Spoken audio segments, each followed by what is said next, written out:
Today's question: is fried spaghetti worth the trouble?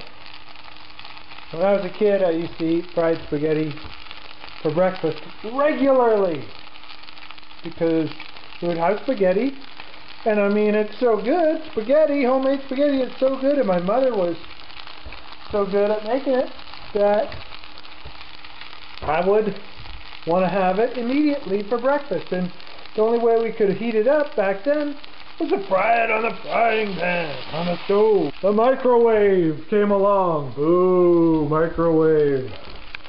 And fried spaghetti was a thing of the past because it's so easy to put things in the microwave. But fried spaghetti is so much better because it gets nice and crunchy and burned, but then you gotta clean the pan. See, it's all sticking to the bottom. Is it better? We'll find out next time on David's Pointless Minute.